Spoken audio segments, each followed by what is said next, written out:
मुख्य वक्ता honourable justice श्रीमान धर्मराज मीणा जी, मंच पर आसीन विश्वविद्यालय के वित्त नियंत्रक और कुल सचिव के दायित्व में आज आदरणीय श्री महेश चंद्र शर्मा जी, विश्वविद्यालय के अकादमिक मामलों के उप कुल सचिव डॉक्टर रविंद्र कटेवा जी, सभागार में उपस्थित सभी शिक्षक मित्रों, मित्रों, आज का ये जो मंच है वो कई दृष्टि से महत्वपूर्ण है। तीन देव आपको दिख रहे हैं भौतिक रूप से, लेकिन उनके भीतर छह मौजूद हैं। सभी दो अधिकार को लेकर के मंच पर आसीन है। आदरणीय न्यायाधीश महोदय, न्यायाधीश को कहते ही हैं, वह धर्मराज होता है, धरती पर धर्म का रक्षक होता है, और आप स्वयं नाम से भी धर्मराज हैं। तो न्यायाधीश के रूप में धर्म के रक्षक हैं, और आपके परिजनों ने, माता पिता ने आपको जो नाम दिया उसको आप चरितार्थ कर रहे हैं। तो दो अधिकार एक तरह से उनके पास भी है। कटेवा जी रविंद्र हैं, रवि और इंद्र दोनों इनके साथ मौजूद हैं। तो रवि और इंद्र का अगर संयोजन हो तो स्वाभाविक है कि उसके पास कितना शक्ति हो जाएगा आप कल्पना कर सकते हैं। और रविंद्र जी के पास इस विश्वविद्यालय में भी उसी के अनुपात में शक्ति भी है। चंद्र शर्मा जी वित्त नियंत्रक हैं, लेकिन कुल सचिव के दायित्व में तो दो अधिकार उनके पास भी आज है।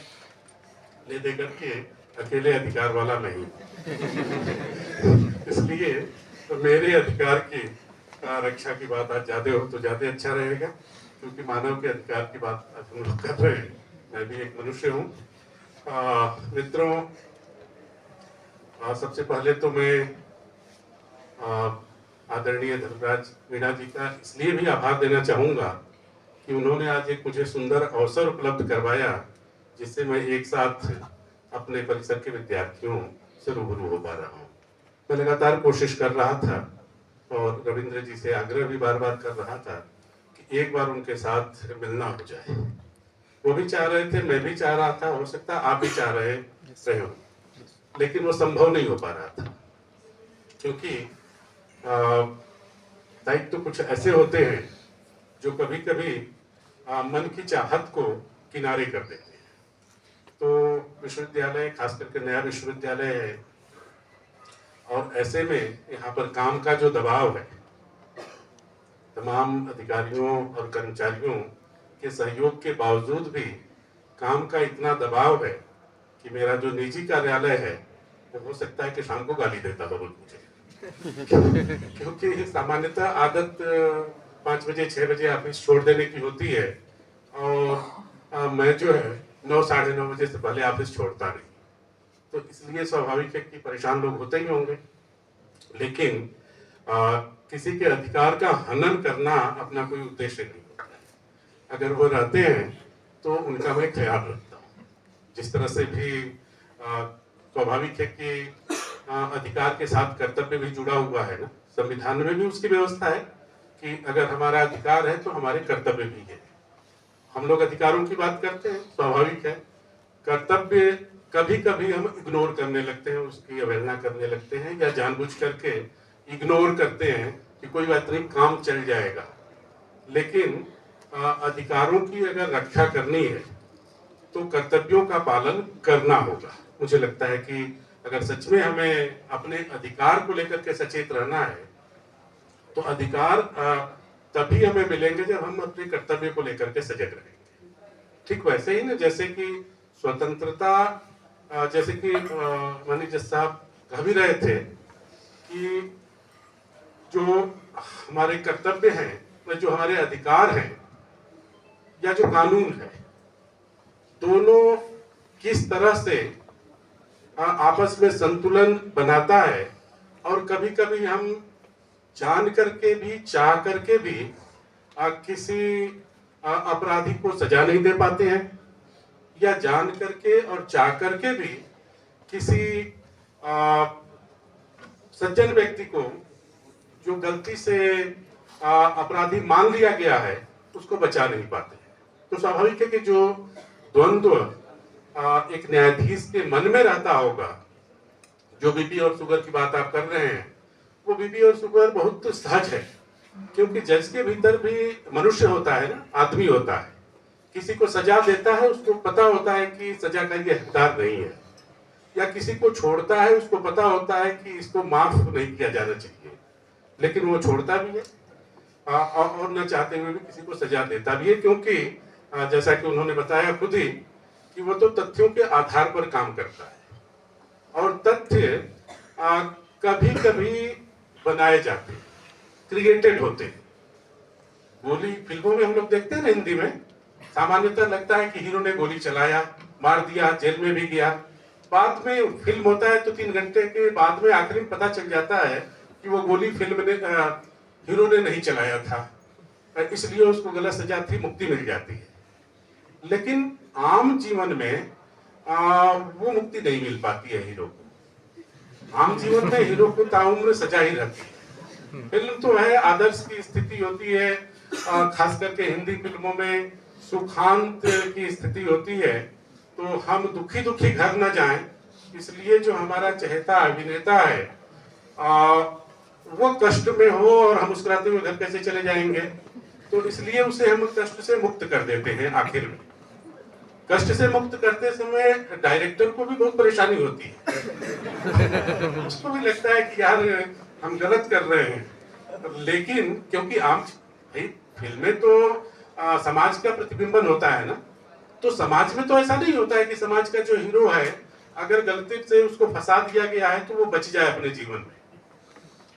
अब आप लोग अगर मानवाधिकार की बात कर रहे हैं तो अगर सर्वे करेंगे और तमाम जो जेल में कैदी हैं अगर सर्वे करेंगे और ठीक से अगर उन पे, क्योंकि किरण बेदी जी ने उस पर बहुत काम किया है जेलों पर, और खास करके तिहाड़ जेल के कैदियों के साथ में रह करके किरण बेदी जी ने काम किया, जो बहुत वरिष्ठ IPS ऑफिसर थी, क्योंकि उनको अपने जीवन में लगता था कि जो हम कर रहे हैं वो बहुत सही नहीं कर रहे हैं, जिनको हम सजा दे रहे हैं वो क्रिमिनल नहीं है, लेकिन परिस्थितियां ऐसी है कि उनको हमें सजा देना पड़ रहा है।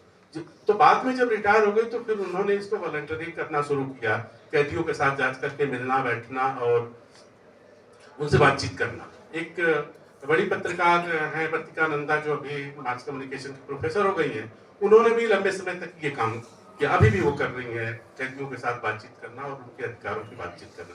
क्योंकि मैं सबकी बात नहीं कर रहा हूँ, लेकिन एक भी जिसकी तरफ माननीय जज साहब ने जिक्र किया कि हमारा जो कानून है वो कहता है कि साहब 9-10 दोषी को सजा हो जाए लेकिन एक निर्दोष को सजा ना होने पाए।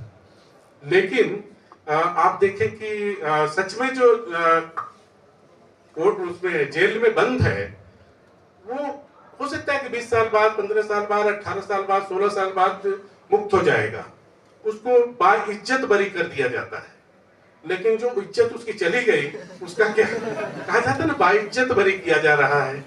अब उसकी इज्जत बची कहाँ है जो बाइज्जत आप उसको बरी कर रहे हैं? तो कानून तो उसको बाइज्जत बरी कर देता है तकनीकी रूप से, लेकिन उसके परिवार में न जाने कितने लोग उस इज्जत के चलते आत्महत्या कर चुके होते हैं। परिवार बिखर चुका होता है, खत्म हो चुका होता है। अब वो बाइज्जत आकर के करेगा क्या? तो कहता भाई फिर मुझे वहीं ले चलो जहां मैं था, और फिर वो न चाहते हुए भी कोई आकर के अपराध करता है, चाहता नहीं है लेकिन फिर आकर के अपराध करता है ताकि वहीं जाए, वहां चैन से रहेगा फिर भी, क्योंकि समाज में कोर्ट में तो उसको बाइज्जत कर दिया है, लेकिन समाज बाइज्जत उसको कर देगी, उसको कॉन्फिडेंस नहीं रहता है, इसलिए फिर वो अपराध करके वहीं जाता है। तो अभिप्राय सिर्फ ये है कि हम लोग जिस समाज में रह रहे हैं, जो हमारा समाज है वो काफी प्रोग्रेसिव समाज है, लेकिन कुछ चीजें तो दकियानुसी की भी हैं, क्योंकि अगर मान लीजिए कि अपराध समाज से खत्म हो जाए तो न्यायालय और पुलिस थानों की जरूरत ही खत्म हो जाएगी। तो इसलिए अपराध तो खत्म नहीं होगा, पुलिस थाने भी खत्म नहीं होंगे, न्यायालय भी खत्म नहीं होंगे, लेकिन उसको कम करने की तो लगातार जरूरत है भाई। राम युग में और रावण युग में, या अंधकार युग में और प्रकाश युग में अंतर तो सिर्फ इतना ही प्रतिशत का अंतर होता है। ऐसा नहीं है कि राम राज्य में सब लोग बहुत सुखी, चैन से, ईमानदारी से, मेहनत से काम करते थे। वहां भी कामचोर रहे होंगे, वहां भी बेईमान रहे होंगे, वहां पर भी भ्रष्ट लोग रहे होंगे, लेकिन उनकी संख्या कम रही होगी।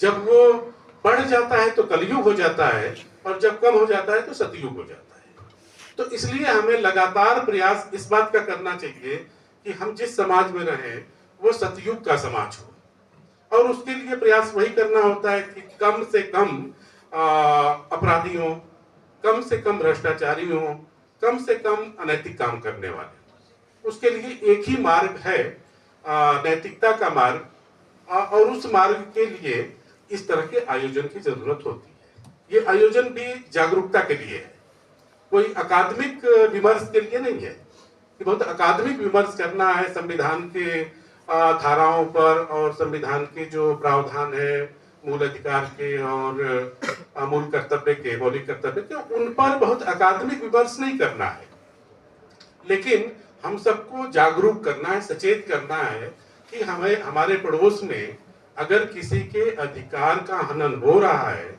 तो हम किस तरह से उसके अधिकार, उसको अधिकार के हनन से रोके, बचाएं और उसके अधिकार को दिलवाएं। इतना सिर्फ जागरूकता हमारे भीतर होनी चाहिए। अब उसके लिए क्या करना होगा कि हम कहते हैं साहब हवा में प्रदूषण हो गया, हम क्या करें? सांस लेना भी माननीय न्यायाधीश जी ने तो कहा कि जन्म लेते ही जो हम सांस लेते हैं वो भी अधिकार हमारा है। सांस लेने का अधिकार है। सांस लेने का अधिकार का मतलब स्वच्छ हवा लेने का अधिकार है, गंदा हवा, दिल्ली वाला नहीं, जो प्रदूषित हवा है। और आप देखें कि माननीय सुप्रीम कोर्ट जो है हमेशा उस पर टिप्पणी करता रहता है, हमेशा आदेश देता रहता है कि भाई इसको ठीक करो, नहीं तो मैं तुम्हें ठीक कर दूंगा। और केजरीवाल जी परेशान होकर के कहते हैं आज ऑर्डोवेन लागू हो गया, ठीक है ना? क्योंकि या जो है जो जलाए जा रहे हैं खेतों में पलावा या जो भी बोलते हैं उसको हरियाणा में, उसको रोका जाए, उसको न जलाया जाए। लेकिन भाई जलाने से क्या फायदा हो रहा है और उसको न जलाने पर कितना कष्ट होगा किसानों को, उसकी तरफ कोई ध्यान नहीं देता है। सिर्फ आदेश पारित कर देने से नहीं बात बनेगी ना, उनकी मजबूरी क्या है, क्यों जला रहे हैं, हमें तो उसको देखना पड़ेगा। जो मानव अधिकार का कोई हनन कर रहा है तो उसकी मजबूरी क्या है, ये भी हमें देखने की जरूरत है।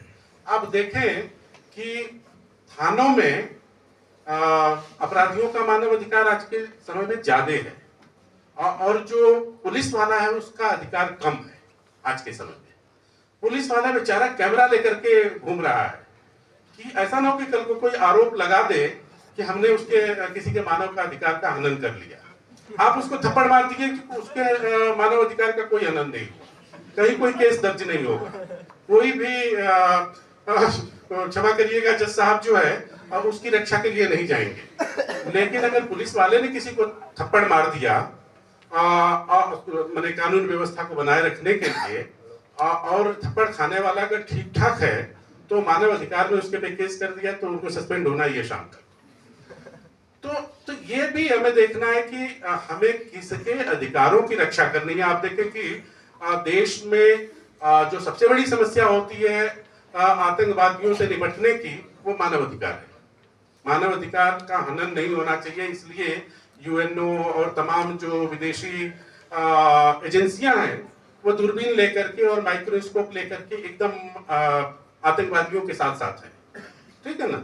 देखिए उसको पकड़ना नहीं है, पकड़ना है तो कैसे पकड़ना है, पकड़ना है तो किस जेल में रखना है, उसको क्या सुविधा देनी है, उसको कैसे रखना है, ये सारी बातें होती हैं। लेकिन जो वहां सरहद पर उनकी गोलियां खा रहा है उसके मानव अधिकार की बात नहीं होती। कभी जो सरहद पे पुलिस वाले मारे जा रहे हैं, सैनिक मारे जा रहे हैं, उनके अधिकार की हम नहीं बात करते हैं, उनके घर परिवार वालों के अधिकार की बात नहीं करते हैं कि जिसका पति मर गया, जिसका बाप मर गया, उनकी पत्नी और उसके बच्चे के अधिकार का क्या होगा? तो कहने का अभिप्राय सिर्फ है कि हमें मानव अधिकार की रक्षा करनी है। लेकिन मानव के अधिकार की रक्षा करनी है, मानव को इन्वर्टेड कामा में लेना पड़ेगा, ठीक है ना, कि वास्तव में वो अधिकार पाने का हकदार है कि नहीं है। जिसने जन्म ले लिया, ठीक है, और रोटी कपड़ा और मकान तो चाहिए, लेकिन रोटी कपड़ा और मकान पाने के बाद उसको स्वतंत्रता मिली है, स्वच्छंदता नहीं मिली है। तो स्वतंत्रता और स्वच्छंदता में हमें अंतर बना करके रखना पड़ेगा। हम स्वतंत्र नागरिक हैं इस देश के, लेकिन स्वच्छंद नागरिक नहीं है। हमारी सीमाएं हैं। जिस तरह से संविधान जो है हमें कुछ अधिकार देता है तो कुछ रिस्ट्रिक्शंस भी देता है, ठीक है ना, अधिकार देता है और वहीं पर फिर रोकता भी है कि आपको छाता लेकर के चलने का अधिकार है, लेकिन आपके छाते से दूसरा कोई प्रभावित ना हो। बचपन में कहानी हम लोगों ने पढ़ी थी ना। तो कहने का अभिप्राय सिर्फ है कि हमें अपने अधिकार की रक्षा तो करनी है, मनुष्य के अधिकार की रक्षा करनी है, लेकिन अगर प्रमाणित है, अब सामने वाला गोली चला रहा है, पुलिस को तो डीजीपी साहब का निर्देश है, वह तुम्हें गोली तब तक नहीं चलानी है जब तक तुम्हें गोली लग न जाए। अब गोली लग जाएगी तो चलाएगा कैसे, ठीक है ना। निर्देश तो यही है ना कि जब तक तुम्हें गोली, यानी जब तक सामने से फायर ना हो तब तक तुम्हें क्रॉस फायर नहीं करना है। यानी सामने से गोली आ रही है, अब देखेगा गोली आ रही है, अब मैं फायर करूं तो संभव नहीं है। तो पुलिस वाला क्या करता है, अपने दूसरे पुलिस वाले के पैर में गोली मारता है कि बेटा ले, अब तू पैर में गोली खा ताकि मैं मारूं सामने वाले को। ये फैक्ट है ना। तो कानून ऐसे वैसे बने हुए हैं जिससे कि कई तरह की समस्याएं भी आती हैं। कारण कानून में नहीं है, कानून के पालन करने वालों में भी नहीं है। समस्या क्या है कि हम अपने आप को अपडेट नहीं कर पाते हैं। अपडेट करने के लिए बहुत विरोध झेलना पड़ता है, ठीक है ना। अगर विश्वविद्यालय में अगर मान लीजिए कि मैं कुछ नया करूं तो मुझे बहुत विरोध झेलना पड़ेगा, और पुराना चलता रहे उसको चलाता रहूं तो कोई विरोध नहीं है, ठीक है। तो अब आईपीसी की जो धाराएं हैं वो कब की हैं? आईपीसी की धाराएं, हम आजाद हो गए, 75 साल भी मना लिए, अमृतकाल भी मना लिए, सब कुछ मना ले रहे हैं, लेकिन आईपीसी की धाराओं को बदल नहीं पा रहे हैं। 303 और 307 का जो अंतर है, भेद है, उसको खत्म नहीं कर पा रहे हैं। तो जो आईपीसी की धाराएं हैं वो कितना हमारे लिए, भारतीयों के लिए, हमारे समाज के लिए, जो ठीक है, न्यायपालिका ने बीच का रास्ता निकाला है कि आईपीसी की धाराएं सजा दिलाती हैं। आईपीसी की धाराएं तो ठीक से लागू हो जाए तो कोई बेटे का बाप नहीं बचेगा और कोई पत्नी का पति नहीं बचेगा, क्योंकि द्वंद्व तो होता ही है ना। जो धारा है उसके तहत तो बेटा अगर जाकर के शिकायत कर दे थाने में तो पिताजी को जेल जाना ही है, क्योंकि पिताजी को थप्पड़ मारने का अधिकार नहीं है बेटे को। कानून में पिताजी को बच्चे को थप्पड़ मारने का अधिकार नहीं है। अगर थप्पड़ आपने मार दिया और अगर उसने गलती से फोन कर दिया थाने में तो आपको जेल जाना ही है। कोई पति पत्नी की भी स्थिति है। अब ये थप्पड़ मारना दुश्मनी से है कि प्यार से है, इसका कोई परिभाषा नहीं है। आपने थप्पड़ किसी को प्यार से मारा कि दुश्मनी से मारा, वो तो पुलिस नहीं समझती है ना। तो पुलिस मानती है थप्पड़ मारा, हमने तो प्यार से थप्पड़ मारा था भाई, लेकिन पुलिस कहेंगे तुमने थप्पड़ मारा और ये धारा तुम्हारे पे लागू होगी और तुम चलो अब तो भीतर। तो कहने का मतलब कि जो भारतीय भावना है विद्यार्थी और शिक्षक के बीच में, जो टीचर का रिलेशन होता है, उसमें कितना है, कहते हैं कि कुम्हार की तरह से जो है शिक्षक बाहर से विद्यार्थी को ठोकता रहता है लगातार। कहा तो यही जाता है ना कि कुम्हार की तरह से शिक्षक होता है जो विद्यार्थी को बर्तन की तरह से बाहर से ठोकता है और भीतर से संभालता है कि वो टूटने ना पाए बर्तन, और बर्तन मजबूत हो, सुंदर हो, गढ़ जाए ठीक से। शिक्षक भी वैसा ही करता है, लेकिन वो भीतर से संभालता है तो विद्यार्थी उसको नहीं देखता है, उसको महसूस नहीं होता है कि वो भीतर से संभाल भी रहा है। लेकिन बाहर से अगर तनिक भी ठोक दिया तो गया काम से, ठीक है। उसको सुधारने के लिए तनिक भी ठोक दिया बाहर से तो फिर शाम तक उसकी नौकरी गई, ठीक है। तो इसलिए सोचता है कि छोड़ो भाई, ये उबड़ खाबड़ जैसे है रहने दो, क्योंकि आईपीसी की धाराएं उस पे आ गई हैं। शिक्षक और विद्यार्थी के बीच में हमारे क्या कहते हैं कि भारतीय ज्ञान परंपरा में और भारतीय परंपरा में उस तरह की धाराएं नहीं थी। वहां पर चाहे सुदामा हो या कृष्ण हो, राम का बेटा राजा का बेटा हो या गरीब ब्राह्मण का बेटा हो, दोनों एक ही गुरु के पास जाते थे और दोनों एक ही पद्धति से पढ़ते थे। एक ही पद्धति से पढ़ते थे। जितनी सजा सुदामा को होती थी उतनी ही सजा कृष्ण को भी होती थी। लेकिन अब ऐसा नहीं है। अब तो अगर मान लीजिए कि आपके पिताजी थोड़े से संपन्न मैंने बाहुबली हो, ठीक है ना, और आपके कोई टीचर जो है कुछ बोल दे, देखो शाम को वो पहुंच जाएंगे अपने ताम झाम के साथ में, स्कूल कॉलेज नहीं पहुंचेंगे, आपके घर पहुंच जाएंगे। तो कहने का मतलब कि स्थितियां बदली हैं। बावजूद इसके हम भीतर से मनुष्य हैं, हम भीतर से भारतीय हैं। तमाम स्थिति बदलने के बाद हम भीतर से भारतीय हैं। हमारे भीतर दया करुणा है, पूरी दुनिया में है, लेकिन भारत में कुछ ज्यादा है। पूरी दुनिया में दया करुणा है। अगर नहीं होता तो मदर टेरेसा भारत में नहीं होती, वो तो भारतीय नहीं थी ना, लेकिन मदर टेरेसा तो करुणा की प्रतिमूर्ति मानी जाती है। तो भारत में उन्होंने काम किया, करुणा के क्षेत्र में काम किया, बच्चों और महिलाओं के लिए काम किया। तो है, पूरी दुनिया में है, लेकिन पूरी दुनिया में कम है। कहते हैं ना, पूरी दुनिया में मानवीयता की स्थिति है, लेकिन पूरी दुनिया में कम है। भारत में तुलनात्मक रूप से ज्यादा है। जो संवेदना है, जो परिवार है, जो पड़ोस है, जो समाज है, उसका जो भाव है वो भारत के समाज में, भारत के परिवार में ज्यादा है। इसलिए आप देखें कि आपकी बहुत दुश्मनी हो पड़ोसी से, लेकिन फिर भी पड़ोसी अगर किसी कष्ट में आता है तो आप दुश्मनी भूल करके उसके पास जाते हैं, और उसके लिए ढेर सारे 30 त्योहार बना दिए गए कि भाई तुम दुश्मनी भूल जाओ, दीपावली पे भूलो, दीपावली पे नहीं भूलोगे तो होली पे तो भूलना ही पड़ेगा, ठीक है ना। दुश्मनी साल में भूलने के लिए कई 30 त्योहार बना दिए गए कि दीपावली में भूलो मिठाई लेकर के, अगर उससे भी नहीं काम चलता है तो फिर रंग लेकर के होली में भूल जाओ, लेकिन दुश्मनी को तो साल में मिटाना ही है। सब जगह ऐसा नहीं है।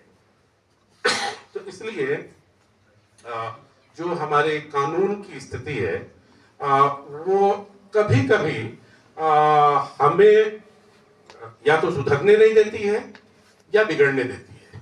दोनों स्थितियां हैं कि कभी कभी हमें सुधरने नहीं देती है। कोई अपराधी सुधरना चाहे तो नहीं सुधर पाता है। अब उससे जब आप बात करेंगे तभी पता चलेगा, मैं बता नहीं पाऊंगा। आप किसी अपराधी से बात करेंगे तो आपको लगेगा कि इससे नेक नियत का व्यक्ति तो शायद हमने कभी जिंदगी में पाया नहीं, ठीक है। ठीक वैसे ही ना, जैसे कि आप कभी किसी शराबी से बात करें तो शराब को लेकर के कितना जस्टिफाई कर देगा कि जैसे शराब पीना कितना अच्छा काम होता है, तमाम देवी देवता भी पिया करते थे, तो ऐसे उदाहरण दे देगा आपको कि आप नतमस्तक हो जाएंगे उसके। तो ठीक वैसे ही है। लेकिन क्या है कि हम ऑब्जेक्टिव होकर के किसी चीज पर कोई निर्णय नहीं ले सकते। जो दिख रहा है जरूरी नहीं कि हो। कोई अपराधी दिख रहा है तो जरूरी नहीं है कि वो अपराध हो, और कोई भिखारी दिख रहा है तो जरूरी नहीं हो भिखारी हो। ये भी सत्य है। कोई भिखारी आपको दिख रहा है तो जरूरी नहीं कि वो भिखारी हो सकता है कि वो किसी बड़ी एजेंसी का बहुत हाई पेड ऑफिसर हो, ठीक है। अपने देश में इस समय एक बड़ा अधिकारी है जो देश के पूरी डिफेंस स्ट्रेटेजी को कंट्रोल करता है। वो बरसों तक जो है पाकिस्तान में भिखारी बन करके रहा, बरसों तक पाकिस्तान में भिखारी बन के रहा, जो आज देश के डिफेंस स्ट्रेटेजी को कंट्रोल कर रहा है। तो जरूरी नहीं कि जो भिखारी दिख रहा हो भिखारी हो। तो आप उससे वैसा ना बिहेव करें।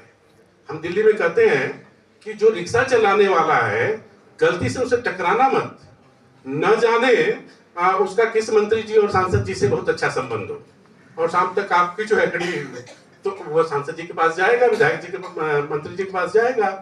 तो कहने का मतलब कि किसी को आप कम करके मत आकिए। जिस तरह से मनुष्य में समानता की बात हुई कि सभी समान हैं, तो आपको देखने में कोई असामान्य दिख रहा हो तो आप उसको कम करके मत हाकिए। ओवर कॉन्फिडेंट आप अपने आप को लेकर के मत होइए, और दूसरे को लेकर के दूसरे को अंडर एस्टिमेट मत करिए, ठीक है ना। चेन्नई में वो बार बार डायलॉग आता था ना, चेन्नई एक्सप्रेस में, तो अंडर एस्टिमेट मत करिए किसी को, क्योंकि न जाने कौन क्या है। तो इसलिए अब जब आप किसी को अंडर एस्टिमेट नहीं करेंगे तो स्वाभाविक है कि फिर उसके अधिकार के बारे में, उसकी शक्ति के बारे में आप कम से कम गलतफहमी नहीं पालेंगे, उससे सतर्क रहेंगे। और अगर आपको लग रहा है कि सच में कहीं अन्याय हो रहा है, कहीं तो जिसके बारे में मुझे भी ठीक से नहीं जानकारी थी कि जिला से लेकर के, तालुका से लेकर के और केंद्र तक ये व्यवस्था है, क्योंकि तमाम लोग हैं जिनको न्याय नहीं मिल पाता है। न्याय इसलिए नहीं मिल पाता है क्योंकि वो वकील नहीं रख पाते हैं, लेकिन उनको जानकारी नहीं है कि हम वहां जाकर के वकील फ्री ऑफ कॉस्ट ले सकते हैं। ये हमारा दायित्व बनता है कि हम उनको जानकारी दें। तमाम ऐसे लोग हैं, तमाम लोगों के केस कोर्ट में इसीलिए पेंडिंग है कि उनके पास वकील नहीं है, इसलिए वो छूट नहीं पा रहे, इसलिए वो बाहर नहीं जा पा रहे। तो हमारा दायित्व बनता है कि हम उनको कम से कम रास्ता बताएं। किसी के साथ कोई ज्यादती हो रही है तो हम पुलिस थाने का पता तो उसको बता देना कि भाई यहाँ पुलिस थाना है, तुम जाकर के यहाँ पर अपनी शिकायत कर सकते हो। किसी के पास कोई गलत केस में फंसा हुआ है तो कम से कम आप उसको बता सकते हैं साहब यहाँ ये प्राधिकरण है, वहां जाकर के आप न्यायिक राय ले सकते हो, फ्री ऑफ कॉस्ट ले सकते हो। ठीक है, हम विश्वविद्यालय के लिए भी कुछ फ्री ऑफ कॉस्ट न्यायिक राय लेंगे यहाँ से, क्योंकि न्यायिक राय लेने का हमें पैसा देना पड़ता है। तो जब जिले में है तो आप पैसा देके क्यों न्यायिक राय लेंगे, पहले यहाँ से लेंगे फ्री में, उसके बाद ये जानकारी मिल गई आज क्योंकि एक बिल जो है पेंडिंग पड़ा हुआ है लंबे समय से। तो अगर मान लीजिए कि हमें न्यायिक राय मिल सकती है तो जरूर थोड़ी ना कि हम सामान खरीदें, लेकिन लंगर में खाने की आदत जो है अच्छी होती है, लेकिन जितना खाते हैं उससे ज्यादा फिर वहां पे दान देना पड़ता है, इसका भी ध्यान रखें। लंगर में जब हम खाना खाने जाते हैं ना, मंदिर में प्रसाद लेने जाते हैं ना मुफ्त में, तो प्रसाद लेते हैं 2 रुपए का और वहां देते हैं 200 रुपए या 20 रुपए तो कम से कम देते ही हैं। ठीक है ना, तो ये उसको किस तरह से, उस संस्था को, प्राधिकरण को किस तरह से आपको मजबूत करना है, इसको लेकर के भी हमें लगातार चिंतित रहनी चाहिए, चर्चा करनी चाहिए। दूसरी बात की, चूंकि अवसर मिला है तो कल चर्चा हम कर रहे थे और मुझे लगता है कि जब हम किसी बंद कमरे में बैठ करके कोई नियम कानून बनाते हैं, कोई चर्चा करते हैं, तो उसको टूटने की, बदलने की संभावना लगातार बनी रहती है। लेकिन अगर उसको सार्वजनिक ढंग से, मीरा कहती थी ना कि मैं ढोल बजा करके जो घोषणा करती हूँ कि मैं कृष्ण से प्यार करती हूँ, तो अगर ढोल बजा करके अगर आप कोई घोषणा करते हैं तो फिर उसमें क्या कॉन्फिडेंस रहता है। तो एक बात मैं आज कहना चाह रहा हूँ कटेवा जी के इजाजत से, उनके पालन नहीं कर रहा होगा, कि एक तो हम लोग क्या है कि बुके देते हैं हमेशा कार्यक्रमों में, ठीक है, उस बुके का महत्व बस उतना ही होता है जो वर्चुअल, मान लीजिए कि एक क्या कहते हैं कि फीलिंग्स है, इमोशनल फीलिंग्स है, और उसको फिजिकल फीलिंग्स हम फूल के साथ में शेयर करते हैं। हम मन के भाव से भी किसी का सम्मान कर सकते हैं, लेकिन फूल दे करके सम्मान करते हैं तो लगता है सच में सम्मान हुआ। ठीक है, तो मेरे मन में कल से ही था कि हम बुके की जगह पर आगे से बुक देंगे। आज इतना तत्काल संभव नहीं हो पाया, आगे से हम लोग बुके देने की परंपरा नहीं रखेंगे। बहुत कोई महत्वपूर्ण कार्यक्रम आ गया, अब गवर्नर साहब के प्रोटोकॉल में यह कि उनको बुके दे करके उनका सम्मान करना है तो क्या करेंगे। ठीक है ना, कभी कभी कुछ लिखित प्रोटोकॉल होते हैं, लिखित प्रोटोकॉल अगर मान लीजिए कि गवर्नर साहब का कि उनको बुके दे करके उनका सम्मान करना है तो अलग विषय बनता है, क्योंकि हर नियम के अपवाद होते हैं। तो लेकिन सामान्य ढंग से हम लोग, मैंने इसलिए कह रहा हूं कि कल को ये ना हो कि गवर्नर साहब या कोई विशेष कार्यक्रम में बुके दे दिया गया तो अखबार की खबर बन जाए कि हमने कहा था कि बुके नहीं देना, फिर भी बुके दे दिए गए, विशेष परिस्थिति में तो लागू होता है। लेकिन सामान्यतः बुके की जगह पर बुक देने की परंपरा हम लोग बनाएंगे इस विश्वविद्यालय में, क्योंकि बुके का महत्व तो इतना ही है कि यहाँ पर है, बहुत करूंगा तो यहाँ से ले जाकर के मैं अपने कार्यालय में रख लूंगा, लेकिन उसके बाद कल उसको डस्टबिन में जाना ही है, कोई बचा नहीं पाएगा उसको डस्टबिन में जाने से। ठीक है ना, क्योंकि कल ही वास्तु दोष उसके साथ शुरू हो जाएगा। फूल मुरझाया कि वास्तु दोष शुरू हो गया, अब मुरझाया वो फूल नहीं कमरे में रहना चाहिए। तो उसकी बेचारे की लिमिट है, उसका गर्दन कट चुका है, कब तक वो मुस्कुराएगा। ठीक है, मुरझाना ही है, आज नहीं तो कल मुरझाएगा, तो इसलिए उसको डस्टबिन में जाना है। तो इसलिए अगर किसी को किताब हम कोई भेंट करते हैं तो वो किताब खुद पढ़ेगा, नहीं पढ़ेगा, नहीं समय है, लाल क्या बोलते हैं उसको, फाइलों के साथ रहेगा, तो पत्नी पढ़ लेगी घर में, अगर मान लीजिए खाली बैठी होगी तो पति पढ़ लेगा। ड्राइंग रूम में रखा है, कोई मिलने वाला आया है, जब तक आप उससे मिलने नहीं जाएंगे तब तक वो पलट लेगा उसको। कोई तो पढ़ेगा उसको, अगर किताब है तो, मुद्रित अगर सामग्री है तो कोई ना कोई उसको पढ़ेगा। तो इसलिए एक तो चूंकि विद्यार्थी है तो विद्यार्थियों के सामने बात करने से इसलिए अच्छा लगता है कि विद्यार्थी कान पकड़ करके उनको बता देते, गुरुजी आपने कहा था कल ऐसा, ठीक है ना। तो इसलिए बुके हम लोग छोड़ेंगे, और बुके जितने पैसे में आता है, पैसा बहुत महत्वपूर्ण नहीं है, महत्वपूर्ण जो है उसकी उपयोगिता है। तो किताब की उपयोगिता ज्यादा है बुके के अपेक्षा। दूसरे क्या है कि ये पानी का बोतल, ये भी मुझे परेशान करता है बात क्योंकि ये लिखा क्या है इसमें, बिस्लेरी, लेकिन उसके भीतर कितना विष है आपको पता नहीं है। बिस्लेरी प्लास्टिक के भीतर है ना, और प्लास्टिक जो केमिस्ट्री के विद्यार्थी होंगे उनको पता होगा कि हमेशा उसमें केमिकल रिएक्शन तो होता रहता है प्लास्टिक में, चाहे किसी भी क्वालिटी का प्लास्टिक हो उसमें केमिकल रिएक्शन होता रहता है। तो बिस्लेरी जो है विष से भरा हुआ है, लेकिन हम उसको सबसे स्वच्छ पानी समझ करके पीते हैं। तो बेहतर है कि हम घर के पानी को गिलास में भर करके पिए। क्या परेशानी है भाई, कम से कम कॉन्फिडेंस है कि हमारे घर का पानी है, हमारे आरओ का पानी है। इसमें कैसे भरा है हमें नहीं पता है, लेकिन हमारे आरओ में आ रहा है कि साहब इसका कंडीशन गुड है, ये ठीक है, प्योरीफाइड है, तो वो बेहतर होगा इससे कितना भी खराब होगा। तो इसलिए अपने पानी को हम लोग गिलास में भर करके पिएंगे। दूसरे ये भी है ना कि अब आधा लीटर पानी है, आधा लीटर में से 500 मिलीलीटर, और उसमें से मुश्किल से 50 मिलीलीटर या 100 मिलीलीटर हमने पानी पिया। अब 100 पीने के बाद या तो जबरदस्ती हम पिए उसको, जैसे भोजन की थाली में होता है भाई, भोजन में से कुछ थाली में छोड़ना नहीं होता है, जूठन नहीं छोड़ना होता है। तो खाना खाए, पेट भले ही खराब हो जाए, बीमारी हो जाए, लेकिन खाना खत्म करना, क्योंकि वो हमारे है कि हमें जूठन नहीं छोड़ना है। तो जबरदस्ती खा लेते हैं, कोई बात नहीं, आज खा लिया, कल रात में नहीं खाएंगे, कोई बात नहीं। लेकिन वो पानी पिया तो जाने से पहले सारा पिए जबरदस्ती पी ले। अदरवाइज क्या है कि 50 ml पीने के बाद 450 ml वो वेस्ट जाएगा, डस्टबिन में जाएगा, उसका कोई उपयोग नहीं। और जो कचरा है वो मैंने प्लास्टिक वाला, वो हम सबको परेशान करेगा, क्योंकि हम लोग पर्यावरण दिवस और स्वच्छता दिवस और सारे अभियान चलाते रहते हैं, और सबसे ज्यादा कचरा जो देश में हो प्लास्टिक का है। तो इसलिए इससे बचने का एक ही उपाय है कि छोटे छोटे जब भी मौका मिले, जब भी अवसर आए, तो एक आध संकल्प कर लिया करें, ठीक है ना, कि प्लास्टिक से बोतल पानी अवॉइड करें, खास करके सार्वजनिक जगहों पे तो नहीं पिए, क्योंकि उससे दूसरे पे असर उसका पड़ता है।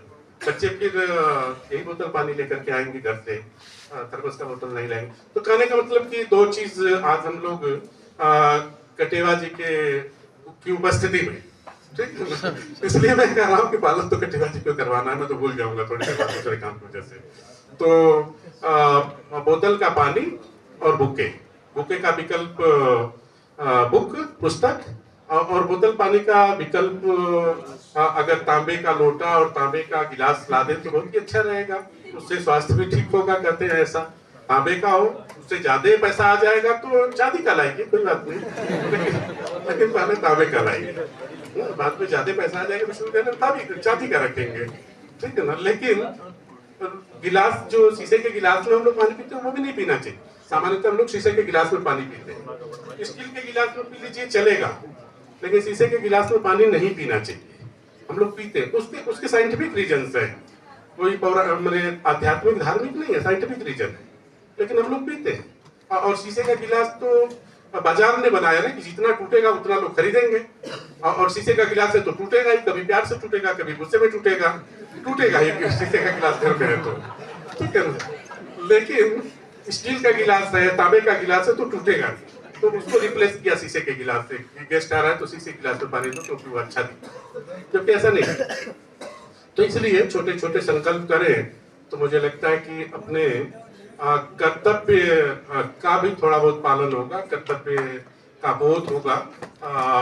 अच्छा लगा आप लोगों के साथ मिलकर के, और विद्यार्थियों के साथ लगातार मिलते रहेंगे, ये एकालाप है, कभी डायलॉग के लिए मिलेंगे हम, ठीक है, क्योंकि मैं बोल रहा हूं तो आप सुन रहे हैं तो आपके दिमाग में जितना चीज चल रहा है और उसकी कल्पना में नहीं कर सकता, ठीक है। तो कभी कभी बोलने को आपको मौका देना चाहिए कि आपके दिमाग में जो चल रहा है वो बोलिए, तो वो हमारे लिए जो डॉक्यूमेंट तैयार होगा वो हमें एक तरह से रोड मैप देगा काम करने के लिए।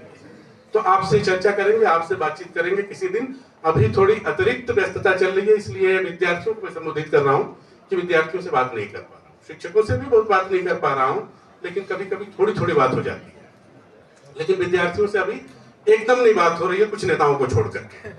तो कुछ छात्र नेताओं को छोड़ करके वाक्यों से नहीं बात हो पा रही है, और छात्र नेता तो नेता है, ठीक है। तो इसलिए वो प्रतिनिधित्व तो आपका करते हैं, लेकिन सच में करते हैं कि नहीं करते हैं वो आपसे बात करेंगे तब पता चलेगा, ठीक है।